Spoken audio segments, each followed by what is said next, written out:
Hola, hola, ¿qué tal? ¿Cómo le va? Buenas tardes. Voy a estar en un minuto nada más con la doctora Claudia González.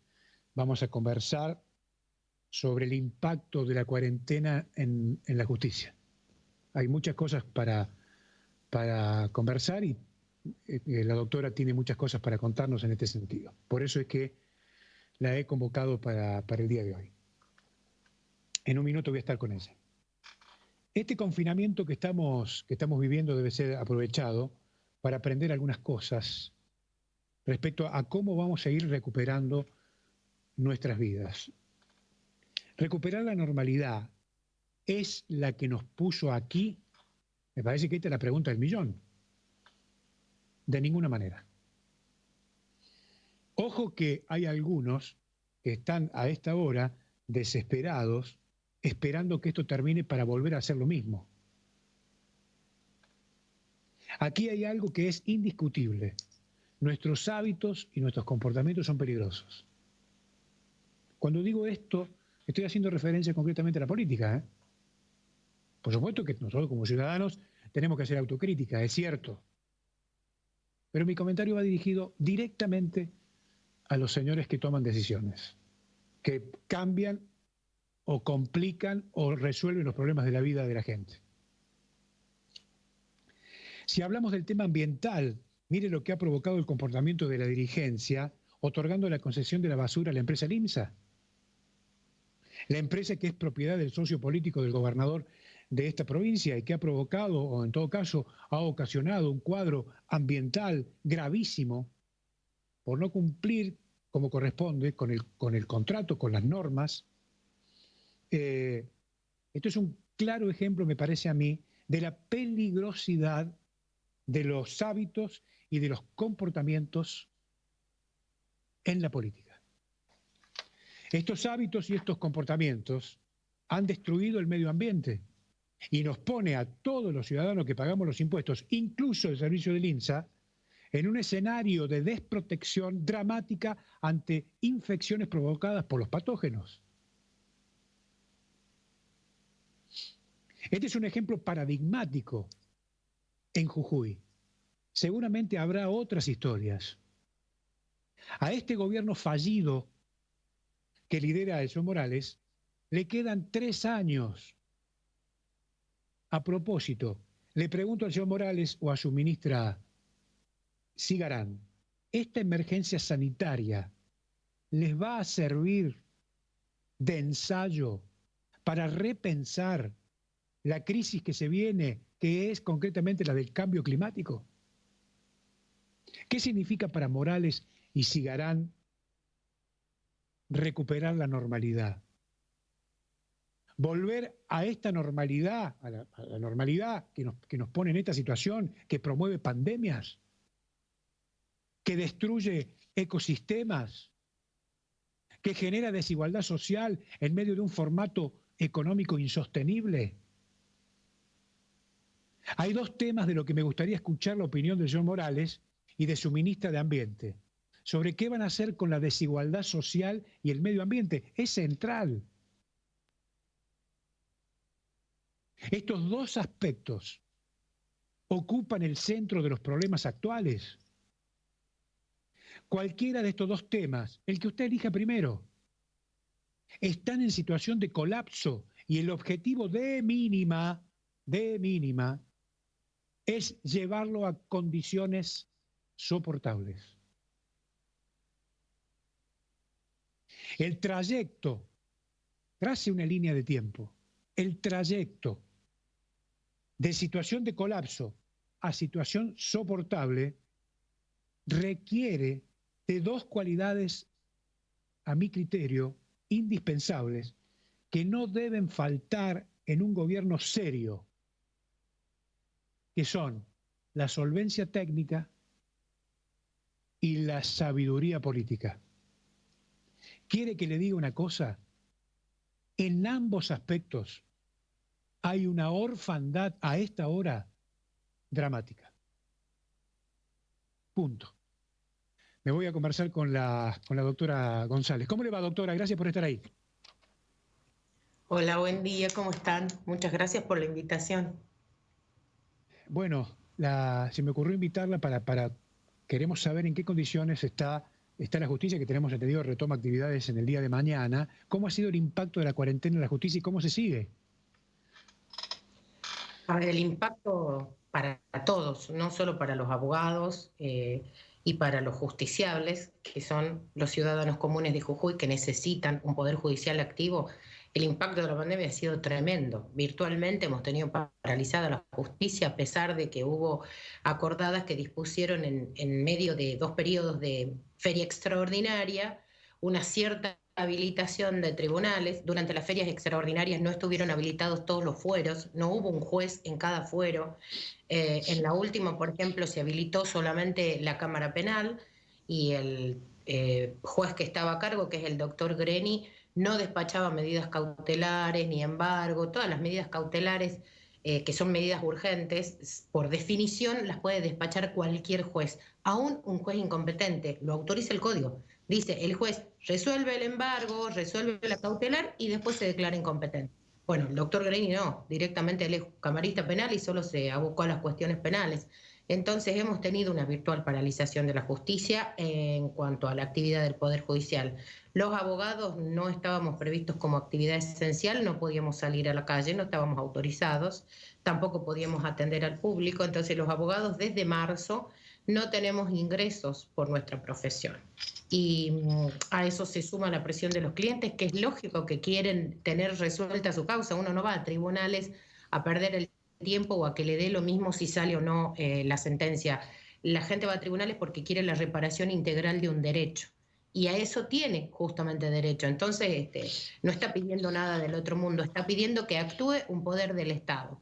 Explicarles a los clientes que no hay tribunales, a pesar de que parece que sí, porque el mensaje en los medios, no solo en cuanto a la justicia, el mensaje del gobierno es que está todo fantástico siempre acá, está todo muy bien, y si está mal es culpa nuestra, no es culpa del gobierno, siempre es el mismo mensaje. Entonces los abogados teníamos esa situación en la que seguimos, y por otro lado, la ausencia total del Colegio de Abogados, que además de intentar, porque esos son los mensajes que tenemos, se intenta esto, se intenta lo otro, se pide aquello, pero nunca se concreta, porque cuando se concreta lo concreta el Poder Judicial porque tomó esa decisión, no es a solicitud ni como logro del Colegio de Abogados. Y a eso le sumamos que en medio de este parate de varios meses, el Colegio de Abogados, por ejemplo, sube la cuota de la matrícula cuando hay colegas que directamente no han tenido ningún ingreso en meses. Entonces es muy difícil la situación de la pandemia, muy difícil. Ahora, perdóneme, ¿y cuál es el argumento para subir la matrícula, teniendo en cuenta que entiendo que la presidenta del Colegio de Abogados no desconoce lo que está pasando? Por supuesto que no lo desconoce, porque se lo hemos hecho conocer con notas que hemos presentado distintos abogados agrupados. Hemos conseguido tener una reunión donde la verdad que no solo no hemos sido escuchados, sino que sinceramente, si uno escuchaba lo que decían las autoridades del Colegio de Abogados en esa reunión, uno se cuestionaba la existencia misma del colegio, ¿no? Porque nos mandaron a que nos quejáramos presentando notas individuales cada uno, que para eso éramos abogados. Entonces, que cuando había 100 o 200 notas quejándonos, por ejemplo, de las colas que teníamos que hacer en familia, el colegio tenía más fuerza para hacer ahí un reclamo. El mensaje del Colegio de Abogados es absolutamente contradictorio. No me gusta personalizar, pero en estos momentos yo tengo que decir lo que dice la presidenta del colegio, porque hay la mitad del consejo está con el mandato vencido. Nosotros deberíamos haber tenido elecciones en abril y no las tuvimos. Entonces no hay un consejo directivo que esté muy claro. Tenemos entendido que además renunciaron algunos de los vocales. Entonces, en el mensaje de salutación del Día del Abogado, la doctora Ergazábal dice que a pesar de que el Estado ayudó a pagar los sueldos de los empleados del Colegio de Abogados, es decir, se pagaron con ATP, a pesar de eso no es suficiente, se necesita la cuota, cosa que no discutimos, más los abogados viejos como yo, que sabemos que todos los años tenemos que pagar la matrícula y es lo que corresponde. Lo que estamos diciendo es que la pagamos cuando trabajamos y ahora no estuvimos trabajando. Y de ninguna manera paga los sueldos? ¿Y quién le paga los sueldos o quién compensa los ingresos que no tienen los abogados? Ese es el tema. De ninguna manera justificó que ni siquiera con ayuda del Estado para pagar los sueldos, o sea que el colegio no está debiendo los sueldos a sus empleados, afortunadamente y gracias a la ayuda del Estado. No obstante ello, nos están aumentando casi un 70% la matrícula con respecto a la del año pasado. Y además lo más grave acá es que, a ver, somos abogados, Alejandro, la presidenta no tiene facultades, ni la mesa directiva del colegio tiene facultades para aumentarnos la cuota. Solo la asamblea, somos autónomos en ese sentido, somos soberanos. Entonces, hasta que la asamblea no se pueda reunir, no puede haber un aumento de cuota, no existe el aumento ad referéndum, porque hasta eso inventaron, que va aumentando la presidenta hasta que se reúna la asamblea. Si por cuestiones de pandemia no podemos tener una asamblea de abogados hasta el año que viene, y bueno, seguirá la doctora Irgazábal resolviendo todo sin mayores justificaciones, y no es así. Somos abogados, tenemos que cuidar la forma, tenemos que respetar las normas y tenemos que dar el ejemplo. Doctora, ¿usted tiene una tipificación de cuántos abogados han tenido, digamos, problemas con sus alquileres, con sus empleados? Algunos a lo mejor habrán hasta amagado con abandonar la actividad. ¿Tiene alguna idea de cómo está en general la actividad? A ver, a pesar de que hay abogados que tienen ingresos que se han sostenido en época de pandemia porque tienen una dependencia con el Estado o tienen una relación de dependencia, que es el abogado, en el menor de los casos, el abogado con sueldo. No hablo del abogado que depende del Estado, porque ese sí siempre tiene el sueldo. Normalmente la relación del abogado con algunos clientes no es con sueldo, ¿no? Es de acuerdo al trabajo. Pero en realidad, a ver, eso es lo que reclamamos del Colegio de Abogados. El Colegio de Abogados hoy tendría que tener una lista de todos los abogados que han requerido el IFE, que los conozco, tenemos un montón de casos, pero no tenemos nosotros sistematizado los nombres y demás, porque eso es tarea de la institución, eso lo tiene que hacer el Colegio de Abogados, lo tendría que haber hecho la Caja de Abogados. Hay un montón de abogados que son categoría A y B de monotributo y que solicitaron el IFE y que no lo tuvieron además. Entonces, en estos momentos, a ver, yo tendría que decir que estamos todos mal, porque todos vimos mermada nuestros ingresos. El problema es aquellos que solo viven del estudio. Esos están peor que los otros. Los que de alguna manera tienen el estudio más el sueldito, bueno, conservaron el sueldito, tenían algún ingreso, pudieron pagar. El tema es que mientras nosotros desde marzo no tenemos ingresos, los gastos se siguieron generando. Los estudios que tienen secretarios tuvieron que pagar los secretarios, los que alquilamos tenemos que pagar el alquiler de la oficina, seguimos pagando el teléfono y además seguimos pagando impuestos, porque este ya es el sumum de la cosa incongruente. Mientras tenemos un gobierno nacional que dice congela las tarifas, no va a haber cortes de servicio por el tema de la pandemia y demás, los que por una cuestión de comodidad, de tiempo, tenemos el descuento de los impuestos provinciales vía débito en una caja en el banco, la provincia nos siguió descontando absolutamente todo, a cambio de ningún servicio, por supuesto. Nos siguió descontando. Yo desde marzo sigo pagando todos mis impuestos, tanto nacionales como provinciales, porque como dije, voy a pagar por débito para no perder tiempo haciendo cola en los bancos. Mientras hay fondo, el Estado cobra siempre. Y mientras tanto, rendir cuentas es lo que falta acá, rendir cuentas. Acá todos tenemos que rendir cuentas, todos tenemos que hacernos responsables de nuestra actividad. Esta situación de pandemia en el Poder Judicial significa que cuando termine esto, los jueces van a tener que mostrar con la cantidad de sentencias que han estado haciendo trabajo en su casa. Y la rendición de cuentas es algo a lo que están obligados, no solo por la Ley Orgánica de Tribunales, sino que además hay una acordada en este último tiempo de pandemia donde se les recomendó hacer trabajo en su casa y adelantar el trabajo en donde se podía. ¿Cómo se podía? Dictando sentencia en todos los juicios que estaban para dictar sentencia. Bueno, ahora vamos a ver efectivamente ese trabajo de los funcionarios. Este regreso de mañana en medio de esta crisis sanitaria que vive la provincia, que ya está, digamos, en su punto más crítico, diría yo, ¿puede complicar la reanudación de las actividades en tribunales mañana? A ver, los abogados queremos trabajar, necesitamos trabajar como todo el mundo y nuestros clientes necesitan justicia. Entonces queremos volver a la actividad de tribunales, queremos que el Poder Judicial funcione, pero no queremos que sea a costa de la salud y mucho menos de la vida de nadie.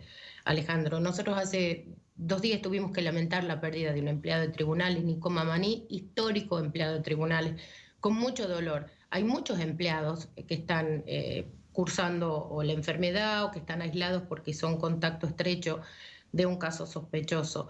Yo creo que con buena voluntad, digitalizando el poder, que eso no se puede hacer de un día para el otro, que es progresivo, poniendo todos buena voluntad en no exponernos y cuidarnos, creo que es posible, a pesar de que es necesario. No me animo a decir que sí, que se abra tribunales, que volvamos como todo, porque creo que en estos momentos con el sistema de salud saturado, con un gobierno que no escucha, que no asume las responsabilidades y que no diseña nuevas políticas cuando claramente el anterior fracasó, yo siento que decir abramos todo y volvamos a trabajar y que vuelva a tribunales como siempre es mandarnos a morir.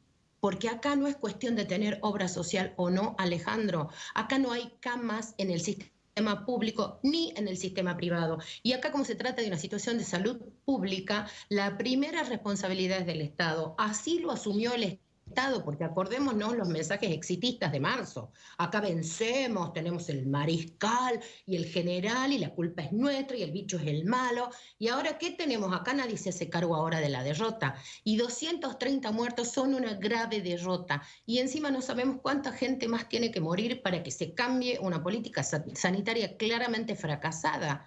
Entonces, ojalá podamos tener una legislatura que le pregunto ahora, funcione, un poder judicial que funcione, pero no a costa de la vida de la gente.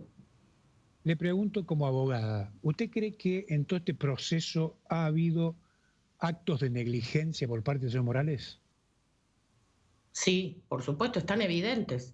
La negligencia, la impericia y hasta le diría la malicia, porque realmente mentirnos y culparnos y responsabilizarnos de culpas que no tenemos cuando todos cumplimos, porque acá la gran mayoría cumplió. Porque cuando en marzo nos dijeron cierran todos y se quedan en su casa, no había bocinazo, no había reclamos, había 3 o 4 personas imprudentes y a lo mejor ignorantes, que eso no excusa ni exime por el incumplimiento de la ley de ninguna manera, a los cuales se los detuvo, se les cobró multa. Acá cuando la gente tuvo la responsabilidad y cumplió, cumplimos y cumplimos todos. Ahora, obviamente, si yo estoy todos los días escuchando un informe donde lo único que hacen es tratarme como a chico, tratarme desde la postura del papá, a vos tenés que hacer esto, vos no hiciste aquello, nosotros somos fantásticos, a hoy, ¿qué pasó? El domingo del bocinazo fue la mejor evidencia de que el COE perdió autoridad. Hablo del domingo anterior y del bocinazo de los empresarios. El COE perdió autoridad y cuando no hay autoridad para gobernar, porque claramente se hace un discurso vacuo, sin sentido y además no hay respaldo en los hechos. Cuando yo hablo, pero no demuestro, al contrario, los hechos me demuestran que lo que digo es mentira, o es un error, o es una exageración, o es pura propaganda política, pasan estas cosas. Entonces, ¿qué problema hay acá de equivocarse? Ninguno. Nadie quiere contarle las costillas al gobernador diciendo, porque vos no sos especialista en pandemia, nadie es especialista en pandemia. Pero resulta que nosotros nos enteramos por el doctor Gutiérrez que los médicos de Nación vinieron, pero no nos dieron la solución que esperábamos. Nunca supimos que estábamos esperando una solución de Nación. Díganos de dónde esperamos la solución, que la buscamos entre todos. Porque, a ver, para pensar y tener sentido común, no hace falta ser especialista en pandemia, pero para tomar decisiones de política sanitaria hay que traer a los mejores y hay que escuchar a los que saben, a los infectólogos. No quiero un gobernador que me recete por televisión. Quiero un gobernador que si algo está mal, lo cambie, como se cambia todo. Obviamente no somos especialistas, ni siquiera nosotros en pandemia, no sabemos, nos costó, ahora aceptamos, sabemos que no habiendo vacuna y no habiendo remedio ni un tratamiento específico, lo que corresponde es que nos aislemos, que nos cuidemos, el distanciamiento social, pero hay gente que necesita comer, Alejandro. Hay gente que sale y pone su vida sabiendo que pone su vida, pero porque necesita llevar el pan a su mesa. Bueno, para eso tiene que estar el Estado, un Estado presente que se ocupe de eso. Entiendo. ¿Cómo imagina usted la vuelta a la normalidad en las salas, para retomar el tema la actividad en las audiencias o de las audiencias y todo lo demás? ¿Usted imagina un modelo de gestión judicial aséptico, sin ningún tipo de contactos? ¿Es posible esto o no? A ver, con los edificios que tenemos ahora, en algunos edificios es muy difícil tener el distanciamiento social establecido, que es tener una distancia mínima de 1,5 metros o 2, que es la más recomendada. No hay espacio físico para hacer eso. En mi caso, durante la pandemia pude tener una audiencia cuando se permitían las reuniones de hasta 10 personas y justo éramos 10 y entrábamos en el edificio de la Copa, el edificio de Independencia, que es el más viejo de los edificios de tribunales, pudimos tener una audiencia en la Cámara. Tengo colegas que todo el tiempo me comentan que han podido tener audiencias en penal, en laboral, y la acordada, la última, que es la que establece la vuelta progresiva a tribunales a partir del 2 de septiembre, que es la acordada 85, también autoriza a que siempre que haya acuerdo de partes y que sea posible, las audiencias se hagan vía, tengo colegas que la han hecho por teléfono a la audiencia, y está muy bien. Vamos a tener que adaptarnos todos y capacitarnos en el manejo digital de los expedientes, porque es algo que no teníamos hasta ahora y ya está casi en funcionamiento. Tenemos que entender que esto no es una cuestión que se ponga en funcionamiento de un día al otro, sino se prueba como corresponde y se asegura que no hay margen de error, porque estamos hablando de actos con valor jurídico en un expediente. Entonces no da lo mismo si me equivoqué con el cargo, si estaba puesta mal la hora en la máquina, si el sistema me está diciendo que tal escrito entró a las 11 o a las 9 de la mañana. Todo eso son actos que tienen que tener el mismo valor que los hechos en papel. Entonces es importante que los abogados recordemos eso, no es una cuestión de que pongo la computadora y vamos todos a digitalizarnos. Yo creo que nos vamos a tener que acostumbrar a eso, porque entiendo que este tema de la pandemia no solo depende de la vacuna. La vacuna no da inmunidad, la vacuna ayuda a que en el momento en que se contraiga el virus uno pueda tener más defensas para contrarrestar la enfermedad. Esto es algo que vino para quedarse y es muy probable que todo nuestro futuro cambie a raíz de esto. Yo extraño el contacto físico, extraño las reuniones. Los abogados somos de hablar mucho, de tomar un café y podemos arreglar juicios tomando café y charlando y discutiendo y nos juntamos en los estudios y hablamos de un caso cuando alguno tiene un caso complicado. Bueno, yo creo que todo eso que no tenemos, no lo vamos a tener por un buen tiempo y nos vamos a tener que acostumbrar todos a trabajar de otra manera. Doctora, después de los hechos, hay una larga lista de temas que tienen que ver con la mala praxis en el manejo de esta cuarentena. ¿A usted no le llama la atención, o mejor dicho, a la Asociación de Abogados, la inacción de los fiscales sobre determinados episodios que han pasado, que han ocurrido? Sí, o estamos hablando sí, de sí, jurisdicciones distintas. sí, sí. En realidad hay una... A ver, los fiscales en Jujuy nunca se han caracterizado por actuar de oficio. Normalmente la actividad de los fiscales se nota rápida cuando hay strepitus foris, que es cuando una causa llega a los medios y entonces es donde aparece el fiscal resolviendo la cuestión. No es lo más común. Acá las causas grandes y sonadas generalmente surgen de denuncias. Pero en este último tiempo, por lo menos en lo que afecta al Ministerio Público de la Acusación, hay ciertas intervenciones de fiscales que son medio show, cuando van y allanan el domicilio de una diputada o pretenden que un canal de televisión abierta les dé el listado de todos los empleados inclusive los técnicos que intervinieron en un programa que no les gustó. Pero resulta que hay otras causas donde los fiscales, por ejemplo, a mí me tocó el viernes pasado, un abogado, el doctor Huespe, fue privado de su libertad, retenido en contra de su voluntad, estaba en el ejercicio de su profesión y quedó encerrado en una finca que es de la senadora Giacoppo. Ningún fiscal se acercó, nadie preguntó y tuvimos que acompañarlo al colega porque el colega que estaba asistiendo a un empleado tuvo que asistir a su cliente y hacer una denuncia penal. Y tuvimos que ir otros abogados a ayudarlo al abogado porque él en ese caso también era víctima y tuvo que hacer su denuncia. Y los fiscales brillan por su ausencia. Entonces por ahí cuando yo escucho que se cuestiona la reforma, el proyecto de reforma en Nación que afecta a la justicia federal. Y escucho que hablan en contra de este proyecto la presidenta del Colegio de Abogados y la presidenta del Colegio de Magistrados, que nunca hablaron de la justicia provincial. que pasaron 2 vocales, presidentes del Superior Tribunal, que se fueron en medio de escándalos como la doctora Falcone y el doctor Vaca, y el Colegio de Abogados y el Colegio de Magistrados nunca dijo nada. No, les daba lo mismo, parece, no tenían ningún problema con el escándalo ese. Y sin embargo, hoy vienen a hablar del proyecto de reforma de la justicia federal, donde lo único que tenemos que pensar los jujeños es, primero, Comodoro Pi no es mi problema, eso es un problema de los porteños.